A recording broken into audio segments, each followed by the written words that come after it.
2023 is turning out to be quite a volatile year for precious metals, gold, and especially silver. We're going to try to make sense of it all as we explore.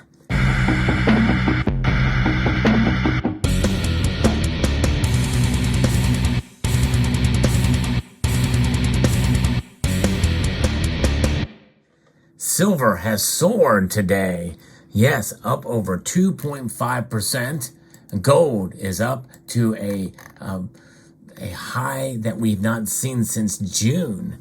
And we're going to look into why this is happening. Now, this is the second day of great volatility, great massive movements in both gold and especially silver. Silver moving over 2% yesterday to the downside and today to the upside.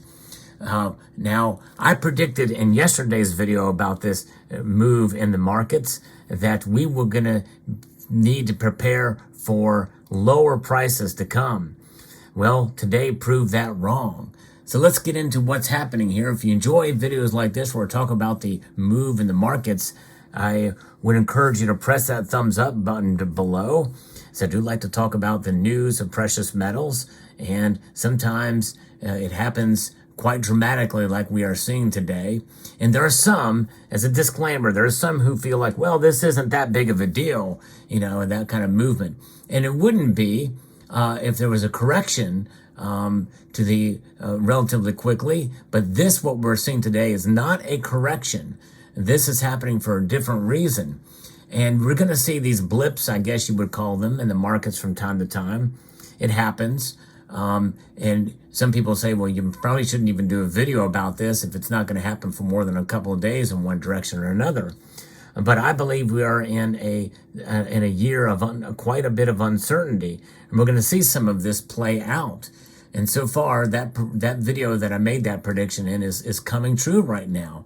But it is interesting to see the dynamics of the market, because I think it helps us to understand why we are doing what we're doing, why we accumulate, and to encourage you to keep on stacking and keep on holding through these times. So that is part of my mission here as I talk about this activity with the markets. So Reuters is pointing out here, gold jumps to its highest level since June. And why is this happening? Because there's a suggestion out there of maybe a less hawkish Fed path. Now, yesterday's movement of prices for silver dropping is for that dollar index because there was talk that the Fed would be more hawkish. So are they just digesting these minute meetings from the FOMC?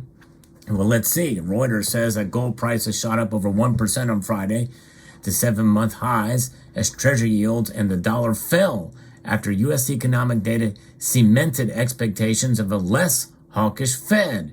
Now that's interesting. Just yesterday they were talking about it being a more hawkish Fed and setting the metal on track for its third consecutive weekly rise. And so we did see a kind of a Goldilocks number for the jobs report this morning. That is, we saw a headline jobs number slightly higher than expectations. But we did see a slowdown in wage growth, said David Meager, director of metals trading at High Ridge Futures. I don't really think that we saw a lot of information here to change the direction of the Fed, and clearly the market is more focused today on the idea that we are getting closer to the end of the Fed rate hikes. And so with the Fed, the interpretation of the Fed policy meetings notes that we talked about in yesterday's video, which means that they weren't going to slow down anytime soon. They're going to continue and maybe even extend their Fed rate hikes of maybe 50 basis points for quite some time. Now the interpretation is of the opposite thing, that they would become more dovish. The non-farm payrolls rose by 223,000 jobs in December, data from the Labor Department showed. Additionally, U.S. services industry activity contracted for the first time in nearly 3 years in December, offering evidence that inflation was abating. And so that being said, those numbers may lead towards a more dovish policy if they feel like they're getting a handle on inflation. It's how it's interpreting the data. We talked about the ADP employment numbers that were released yesterday, just a day before these numbers came out. And so maybe they're expecting that it would be higher jobs created by more than this 223, because I think the original estimate was 200,000 jobs that they were expecting for Friday. And usually, if with a strong ADP report, the non-farm payroll numbers would be much larger. And so maybe they didn't come to the late expectations that they thought they would be, causing the markets to react in this way. And now again, the markets are reacting. They're on edge for sure with this information. And I'm going to take a look and see what the dollar index is doing right now. The dollar index is now down over 1.1%, down to 103.9. I think anything above 100 is a strong dollar. That's just my own interpretation of what the dollar index is. But nonetheless, gold and silver are reacting. And silver especially is, maybe some would say, is overreacting to this news. 2.58% mere minutes before the market closes as I record this video. Gold now is within spitting distance of $1,900 an ounce. It's at $1,867 right now, and that is about $33 away from $1,900 an ounce. And that is a 1.79% climb that we're seeing today. It's a pretty big climb for gold. And silver climbing up 2.58% right now as I record this video. Gold to silver ratio is still below 80 to 1. It's at 78.34. That's where that is. So, boosting gold, the dollar index being down over this 1%. The benchmark treasury yields were close to their lowest in nearly 2 weeks. Higher interest rates dim bullion's appeal as an inflation hedge and raise the opportunity cost of holding the non-yielding asset. Jim Wyckoff, senior market analyst at Kitco, said gold could continue to trade sideways to higher in the first quarter, having seen new interest in the long side from hedge funds at the start of the new year. And again, we see these things happening here with these markets. All the metals, by the way, are up. In fact, the winner of the day is palladium. It's up over 4%, up $67. Platinum is up over 3% to $1,100 now. Platinum has taken a pretty big climb over the past couple of weeks here. $1,100 platinum now. I have yet, and by the way, for the first time ever, I may give my platinum prediction for 2023. Stay tuned for that.